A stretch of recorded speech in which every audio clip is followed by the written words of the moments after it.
Welcome back to Smitty's Learning Room. Today we continue to look at the focus question from Core 2, how does the acquisition of skill affect performance? And we're going to continue having a look at the learning environment, but specifically have a look at the performance elements. So when we have a look at where does this come from in the syllabus, we know that it comes from that second focus question. And as I've just said, it comes from the learning environment. But if we have a look down in the syllabus in the learn about, so it comes from the learning environment, and we're having a look here, the performance elements. And this is decision making, strategic and tactical development. So previously we've had a look at the nature of the skill, whether they're open, closed, gross, fine, discrete, serial, continuous, self-paced or externally paced. And today we're going to have a look at these performance elements. So before we start having a look at these elements, we have to have a little bit of a look at, why we are trying to build on these elements. And once skills have been developed, players need to maximise the application of skills through decision making, strategic thinking, and tactics.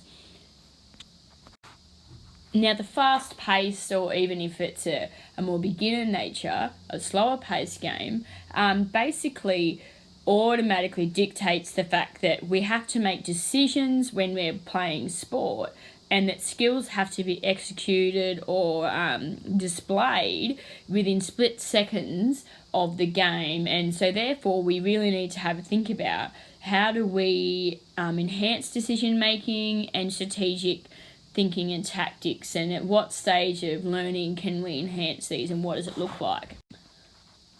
Now, when we go back and we have a look at the characteristics of a learner, sometimes we see a learner that has natural ability, and some learners will have a natural ability to be able to make quick decisions or have really good strategic thinking. And you might hear a coach say, oh, the player's just got this natural ability to read the play and sort of determine what's happening next. And this is this concept of decision making and strategic thinking. And coaches can help athletes train for these in training by providing them with scenarios that might happen within a game, and you can practice strategies and tactics in advance.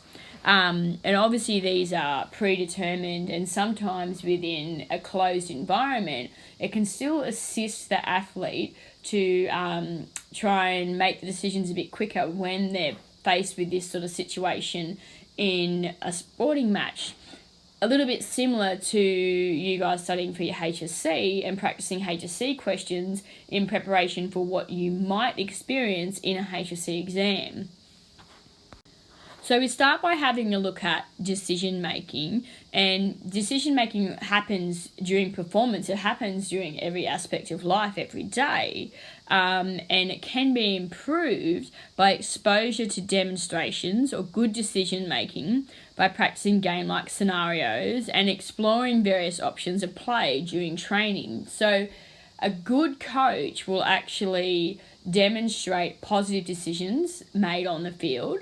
And they will also develop skills and drills which will enable to players to foresee challenges that may exist during play, to make sure that they're making the best decision when it happens, because when they get on the field, that decision has to be a split decision and they have to make it straight away. It can't be something that can sort of be thought about for quite some period of time.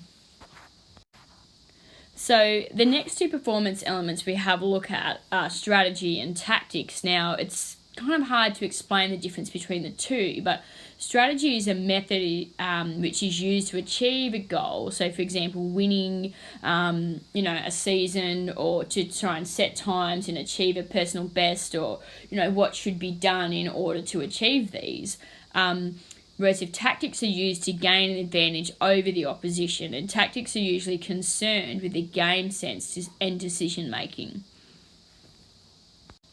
So when we have a look at strategy and tactics, strategic and tactical development and play are enhanced when players achieve higher levels of skill and technique an understanding of the game and execution of these skills. So basically, someone at a cognitive stage of skill development is going to really struggle to be able to implement strategic and tactical plays within a game because they're still trying to develop their skills.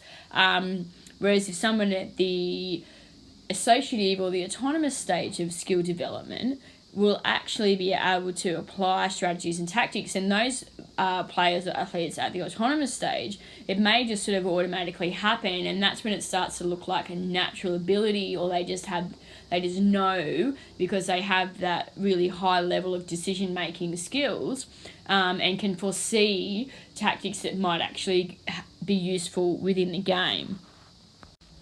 So when we have a look at how does strategy and tactics actually affect the skill performance, we see that an increased understanding of the game and strategies and tactics increases our capacity to execute skills, strategies and tactics in decision making. So if we know more about how to apply these strategies and tactics by the use of good examples from our coaches and by training for it, we're going to have a better capacity, or we're going to be able to execute these strategies and techniques a lot better. And so therefore strategies and tactics must be clearly identified and demonstrated to players at training. So we know that if coaches actually train athletes to be involved in situations where they have to make decisions and they have to apply strategy and tactics, performance is improved. One of the ways that coaches can do this is through game sense approach. Now, a game sense approach enables learners to develop decision-making strategy and tactics. And coaches will do this by setting up modified games or small-sided games which allow the learners to take on a role that require active thinking and decision-making. And because they have to make decisions, they can then transfer these over to a full-size play. Now, often the beauty of a game sense approach is that it allows a coach to pose questions to the learners around how movement could be changed to, say, perhaps improve performance or advance further down the field, etc.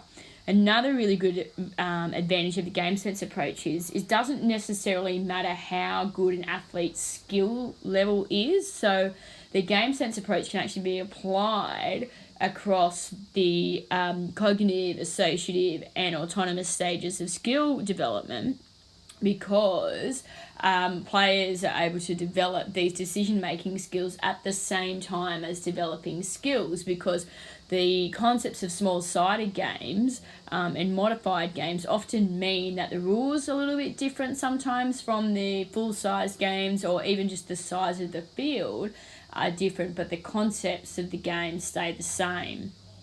So huge advantage of game sense approach is that it really allows learners and athletes to develop quick decision-making skills.